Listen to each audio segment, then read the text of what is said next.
آپ نے اپنی زندگی میں بہت سارے دکھ بھی دیکھے ہوں گے، کوئی ایسا واقعہ جس نے آپ کو ذہنی اذیت میں مبتلا رکھا ہو؟ اعوذ باللہ من الشیطان الرجیم، بسم اللہ الرحمن الرحیم۔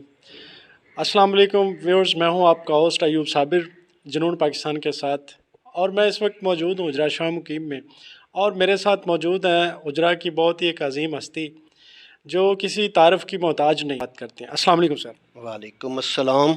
سر کیا حال ہیں آپ کے؟ الحمدللہ ٹھیک۔ پیدائش تو میری پیر محل ہے، ٹوبہ ٹیک سنگھ کی ایک تحصیل اب بنی ہے، وہاں کے ایک قریبی گاؤں میں ہوئی تھی، اور یہ 60s کے دوران جو ہے نا ہم وہاں سے مائیگریٹ کر کے یہاں اجرا شاہ مقیم میں آ گئے۔ اجرا شاہ مقیم کے مشرق میں گاؤں ہے بٹیاں، وہاں پہ رہائش اختیار کی۔ تو تھوڑا سا جھلک سی نظر آتی ہے 1965 کی جنگ کی، اور پھر 1971 کی جنگ جو ہے اس میں تو پھر ہم پاک فوج زندہ باد کے نعرے لگانے والے ہوتے تھے، باقاعدہ اسکول میں مورچے بناتے تھے۔ اس وقت کے جو ہمارے استاد تھے رانا عبدالغفار صاحب، وہ اس معاملے میں بڑے ایموشنل تھے اس جنگ کے بارے میں۔ تو اسی گاؤں میں پھر رہے۔ صاف ظاہر ہے کہ یہ وہ دور تھا جس میں دیگر چیزوں تو اگنور کی جاتی تھیں، روٹی بھی بعض اوقات اگنور کر دی جاتی تھی کہ چلو 12 بجے نہیں کھاتے۔ پھر ہائی اسکول حجرا میں میٹرک کے بعد چلا گیا میں، پھر لمبا عرصہ وہاں 5 سال پڑھا۔ تو مجھے یاد ہے کہ ہمیں آتا جاتا کچھ بھی نہیں تھا، تو وہاں پر اللہ تعالیٰ ان کو لمبی عمر اور صحت والی دے۔ چوہدری فقیر محمد صاحب اب بھی زندہ ہیں۔ تو انہوں نے میرا ٹیسٹ لیا، اور اس ٹیسٹ میں فیل ہی نہیں ہوا، بری طرح فیل ہوا۔ انہوں نے مجھے کہا کہ آپ 1 سال اور لگا لیں 5ویں جماعت میں، لیکن میں وہ جس طرح اسٹوڈنٹ کرتے ہیں یا بچے کرتے ہیں، وہ رونے لگا۔ اگلے دن میں اپنے چچا کو لے گیا، وہ چچا کو میں نے رستے میں، اور یہ آنا جانا جو ہے یہ سب پیدل تھا، ان کو میں نے کہا میں محنت کروں گا، یہ کروں گا، وہ کروں گا۔ تو بہرحال وہ چوہدری صاحب نے مجھے داخل کر لیا۔ پھر یہ تھا، چوہدری صاحب تھے، ہمارے ہاتھ تھے، ان کے ڈنڈے تھے۔ یہ سلسلہ چلا اپریل، مئی اور تقریباً 12 جون تک، 12 کے لگ بھگ چھٹیاں ہو جاتی تھیں۔ چھٹیوں میں وہ جو کہتے ہیں نا کہ اللہ جس کو چاہتا ہے ہدایت دیتا ہے، کو اللہ تعالیٰ نے ایسا سبب بنا دیا اس ہدایت کا کہ یار یہ فلاں لڑکا بھی نہیں سزا لیتا، فلاں کو بھی سزا نہیں ملتی، تجھے لازماً ملتی ہے، اور بغیر پوچھے ملتی ہے۔ اب نہیں، بس یہ ٹرننگ پوائنٹ تھا۔ پڑھنا شروع کر دیا، پھر اتنا پڑھا کہ آپ اندازہ لگا سکتے ہیں کہ ہم وہ تھے 5-7 جو آتے ہی ہمیں جگہ ہی اس کونے میں دیتے تھے کلاس روم کے، وہاں اس صف کے قریب آپ اپنا یہ ٹاٹ وغیرہ گھر سے بوری لے جاتے تھے، یہ بچھا لو، اور ہم کونے میں بیٹھنا فخر محسوس کرتے تھے۔ اور پھر یہ ہوا کہ 6ٹھی جماعت میں پاس ہو گئے۔ کیسے ہوئے یہ اللہ کو پتہ ہے۔ 5ویں کیسے پاس کی یہ مجھے پتہ ہے کہ وہ اگر نگران کی حمایت حاصل نہ ہوتی تو شاید ہم فیل ہو جاتے۔ بہرحال 6ٹھی پاس کی، 7ویں میں وہی محنت جاری کی۔ اب یہاں آپ اندازہ لگا لیں کہ وہ بندہ جو کونے میں بیٹھتا تھا، 5ویں نگرانوں کی مہربانی سے، ٹیسٹ اپنے چچا کی مہربانی سے، اب وہ 7ویں میں منیٹر ہو گیا۔ بس پھر چلتا رہا۔ پھر جناب یہاں تک پہنچے کہ حجرا شاہ مقیم کی جو جنرل بزم ادب ہوتی ہے، تو اس میں بھی ایک کمپٹیشن ہوا تھا۔ اس کمپٹیشن میں میں نے تقریر کی تھی، اور یہ بھی بڑی دلچسپ بات ہے کہ تقریر ایک کاغذ کا ٹکڑا پڑا تھا، اس کاغذ کے ٹکڑے کے اوپر ایک خوبصورت تصویر لگی ہوئی تھی۔ میں نے وہ اٹھایا، اس کو صاف کیا تو پڑھنے لگا، وہ راشد مناس کی تصویر تھی، اور راشد مناس کے بارے میں نے خوب پڑھا۔ پڑھنے کے بعد یہی تقریر میں نے مقابلے میں کر دی۔ باقی کوئی علم کے فائدے، کوئی ورزش کے فائدے سنا رہا تھا، میں نے یہ انوکھی کر دی۔ تو اس بزم ادب میں پھر مجھے جنرل سیکرٹری انہوں نے سلیکٹ کر لیا۔ تو یہ میرا سنانے یا بتانے کا مطلب یہ ہے کہ اگر کوئی طالب علم یہ کہتا ہے کہ میں کچھ نہیں کر سکتا، تو یہیں سے اس کی ناکامی شروع ہو جاتی ہے۔ وہ کمپٹیشن کرے اور یہ سمجھے کہ جو خالق اس بچے کا ہے، جو پچھلی ساری کلاسوں میں اول آتا ہے، وہی میرا بھی ہے، صرف میں خود انڈر ایسٹیمیٹ کر رہا ہوں اپنی صلاحیتوں کو۔ تو اپنی صلاحیتوں کو آپ بروئے کار لائیں، آپ جہاں تک جانا چاہتے ہیں جا سکتے ہیں۔ تو سر اگلا سوال یہ ہے کہ آپ نے اعلیٰ تعلیم اس دور میں حاصل کی جب تعلیم کا رجحان بہت کم تھا، تو کس چیز نے آپ کو اس طرف راغب کیا؟ اصل میں بات یہ ہے کہ میرے والد کے پاس صرف 1.5 ایکڑ زمین تھی، اور ہم سارے بہن بھائی ہی پڑھتے تھے۔ اب اس 1.5 ایکڑ کی آپ یوں سمجھیں کہ 1971 72 73 کا یہ دورانیہ ہے، کھاد وغیرہ استعمال اول کوئی کرتا ہی نہیں تھا، کرتا تھا تو بڑے ذمہ دار کرتے تھے۔ ہمارے ہاں کھاد کا استعمال ممنوع تھا، تو فصل بھی سو ہوتی تھی۔ یہ جو آج کل بچوں کو والدین 10 روپے 20 روپے 25 روپے یہ دیتے ہیں نا جیب خرچ کے، اس کا کوئی تصور ہی نہیں تھا۔ عید پر رو رہا کہ کسی کو کچھ 4 آنے 2 آنے مل گئے ٹھیک ہے، ورنہ کچھ بھی نہیں۔ تو یہاں پر میں کہنا چاہتا ہوں کہ والدین کو بچوں کو پیسے نہیں دینے چاہیے، جب وہ اپنے کام سے واپس آئیں تو ان کے لیے کچھ لے کر آئیں۔ ایک تو وہ بچے جو ہیں وہ اچھی خوراک اچھی چیز کھائیں گے، دوسرا یہ ہے کہ وہ اپنے والدین کے ساتھ تھوڑا سا ان کا تعلق واسطہ ہو جائے گا۔ تو میں نے جب میٹرک کیا تو میں گورنمنٹ ہائی اسکول حجرہ میں تقریباً ان طالب علموں میں تھا جن میں ایک نام لینا ضروری سمجھوں گا۔ وہ ہمارے اس سکول کی، اس علاقے کی پہچان ہے، بڑا نام ہے نذیر گجیانہ صاحب۔ وہ میرا خیال ہے کہ سیشن جج کے عہدے سے ریٹائر ہوئے، پھر جوڈیشل اکیڈمی میں ڈائریکٹر بھی رہے، اب بھی شاید ریٹائرمنٹ کے بعد وہ کسی عہدے پر ہیں۔ وہ اور ہم کلاس فیلو تھے۔ تو میں سکول میں میری تیسری پوزیشن تھی پورے میں، کیونکہ میں آرٹس کے سبجیکٹ پڑھتا تھا، تو نذیر احمد کے نمبر مجھ سے زیادہ تھے، میں دوسرے نمبر پر تھا۔ اب پیچھے تھوڑا سا آپ تعلق جوڑیں کہ پرائمری کہاں کیسے کیا، داخلہ کیسے ملا، کہاں چلے، اور پھر یہ کہ آپ کی پوزیشن آ گئی۔ یہ سارا کچھ کیا ہے؟ یہ صرف محنت تھی۔ جب میٹرک میں نے کر لیا تو بڑی دلچسپ بات ہے، ہمارے استاد ہوتے تھے ریاضی اور پڑھاتے تھے جنرل سائنس شریف صاحب، تو ان کے میں بڑا کلوز تھا۔ تو میں نے ان سے پوچھا کہ سر میرے یہ نمبر اتنے آ گئے ہیں، اچھے نمبر تھے، تو اب میں کیا کروں؟ وہ کہتے ہیں کہ آپ ایسے کریں، کسی کالج میں داخل لے لیں اور یہ سبجیکٹ پڑھیں۔ ان میں ایک سبجیکٹ تھا اکنامکس، اور یہ لفظ میں زندگی میں پہلی دفعہ شریف صاحب سے میں نے سنا۔ اب انہوں نے کہہ دیا، میں نے وہ اکنامکس، مجھے یہ بھی نہیں پتا تھا کہ اکنامکس کا اردو میں ترجمہ کیا ہے، تو وہ میں نے رکھ لیا۔ ایڈمیشن میرا ڈگری کالج اکاڑا میں ہو گیا۔ ڈگری کالج اکاڑا کو اس وقت کوئی وقت والا کالج نہیں کہتے تھے، 3rd کلاس کالج کہتے تھے، تو داخلہ ہو گیا۔ اب یہاں سے حجرے سے وہاں جانا، صبح واپس آنا، یہ پرابلم تھا۔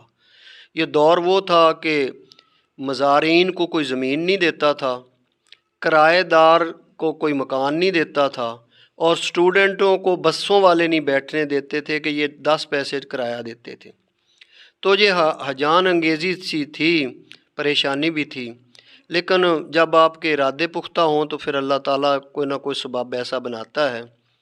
میری رہائش کا انتظام پرائیویٹلی کسی کے گھر میں ہو گیا، تو خواہش نمبر آنے کے بعد یہ خواہش ہوئی کہ آگے پڑھنا ہے، لیکن ایف اے انہی حالات میں کیا جو میں نے بیان کیے ہیں، آنا جانا، وقت ضائع، کسی کے گھر میں رہنا، اور پھر یہ اس گھر کی یہ پابندی کہ آپ نے دروازہ نہیں بیٹھک کا کھلا چھوڑنا، گھر کی طرف کا دروازہ بند رکھنا ہے، آپ نے اپنی دیگر ضروریات کی تکمیل کے لیے صرف مسجد میں آپ جا سکتے ہیں، بازار میں جا سکتے ہیں، وغیرہ وغیرہ۔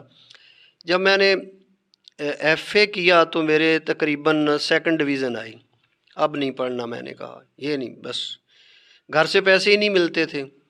لیکن ہوا یہ کہ میں امتحان دینے کے وقت میں گھر میں آیا، یہاں پر میں نے 1 ایکڑ زمین جو ہے وہ مسجد کے کھاتے کی تھی، ویران پڑی تھی، وہ مولوی صاحب سے میں نے ٹھیکے پر لے لی، اور وہاں پر میں نے کپاس کاشت کر دی۔ وہ کپاس اتنی ہوئی کہ جب ہم نے اس کی چنائی کی تو میں نے کہا کہ اب میں نے آگے پڑھنا ہے، یعنی یہ سورس آف انکم جنریٹ ہو گیا میرے لیے، میں نے آگے پڑھنا ہے۔ تو میں نے پھر ایف اے بی اے میں داخلہ لے لیا وہیں پہ۔ تو اب میں وہ تھوڑا سا رہ گیا درمیان میں کہ جب اکنامکس میں نے رکھ لی تو افضل نسیم صاحب میرے اکنامکس کے استاد تھے، انہوں نے پہلے لیکچر میں ہی کہا کہ وہ لڑکے کھڑے ہو جائیں جن کے نمبر 600 سے زیادہ ہیں۔ میں بھی ان میں کھڑا ہو گیا، ہم 5-6 کھڑے ہوئے۔ پھر وہ کہتے ہیں جن کے 620 سے زیادہ ہیں، کیونکہ ان کو پتہ تھا کہ 650 سے زیادہ کسی کے بھی نہیں ہیں، جن کے زیادہ ہوں گے وہ دیگر کالجز میں چلے گئے ہوں گے۔ تو میرے تھے 634۔ جب وہ مجھ پر باری آئی، وہ کہتے ہیں کہ آپ بتائیں کہ یہ اکنامکس آپ نے کیوں رکھی ہے؟ اوہو، میں تو پھنس گیا، اب اس کا کیا جواب دوں؟ مجھے تو اکنامکس کے لفظ کا اردو ترجمہ نہیں آ رہا۔ میں وہ کبھی ادھر دائیں بائیں کی باتیں، یہ میرے استاد نے کہا تھا تو استاد نے اس کے کچھ فائدے بتائے ہوں گے، نہیں بس انہوں نے کہہ دیا، ان کا حکم تھا، میں نے رکھ لیا۔ انہوں نے کہا کہ ٹھیک ہے، اور پھر الحمدللہ یہ شروع ہوا دور کہ اکنامکس میں نے ایک لڑکے کے ساتھ جو ٹاپ تھا کمپٹیشن کر لیا۔ اب جو وہاں کا فرسٹ ایئر کا ہمارا امتحان ہوا لوکل لیول کا، اس میں اس کے 71 نمبر تھے 100 میں سے، اور میرے 70 تھے۔ میں اپنے ان 70 نمبروں کو لے کر سر کے پاس چلا گیا، سر یہ میرے 71 کیوں نہیں ہیں، اس کے 71 کیوں ہیں؟ تو سر نے جو ہے نا مجھے مطمئن اس طرح کیا، وہ کہتے ہیں کہ اس نے ڈائیگرام جو ہے وہ پینسل سے بنائی ہے، آپ نے بال پوائنٹ استعمال کیا، اس کا میں نے 1 نمبر کاٹ لیا۔ تو یہ بس پھر چلتا رہا۔ پھر میں یہی تھا کہ شاید آگے نہ پڑھوں، تو پھر آگے بہرحال یہی کہ اس بیس کی بنیاد پر آگے چلتا رہا، اور کچھ گھر سے بھی سپورٹ ہونا شروع ہوگی کہ یہ اب بڑا ہے، پڑھ رہا ہے، تو اس کو کچھ تھوڑا بہت مالی امداد اس کی کرنی چاہیے۔ جی سر، تو سر ایک سوال میں اور کرنا چاہ رہا ہوں کہ تعلیم حاصل کرنے کے بعد آپ کسی بھی فیلڈ میں جا سکتے تھے، تو آپ نے ایک استاد بننا کیوں پسند کیا؟ اصل میں ہوا یہ کہ میرے گاؤں کے چھوٹے چھوٹے بچے تھے، تو میں جب اسکول سے آ جاتا تھا نا ہوم ورک کرنے کے لیے، تو یہ اگر آپ میرے پاس پڑھتے رہے ہیں تو آپ نے یہ نوٹ کیا ہوگا کہ میرا ہینڈ رائٹنگ بہت گندا ہے، کیونکہ پرائمری حصے میں نے پڑھا ہی نہیں۔ تو میں یہ کرتا تھا کہ اپنے کلاس فیلوز کی کاپیاں لے آتا تھا 5-6 کی، وہ جو مجھے مجبور کرتے تھے، میں ان میں کمزور ہوتا تھا جسمانی طور پر، وہ جس کو کہتے ہیں نا کسون مار کے مجھے کہتے تھے کہ یہ میری بھی کاپی مکمل کر کے لے آئیں۔ تو میں ان کی کاپیاں لے آتا تھا اور یہاں بیٹھ کر پھر اپنی کاپی بھی مکمل کرتا تھا، ان کی بھی مکمل کرتا تھا کہ میری ہینڈ رائٹنگ ہو جائے۔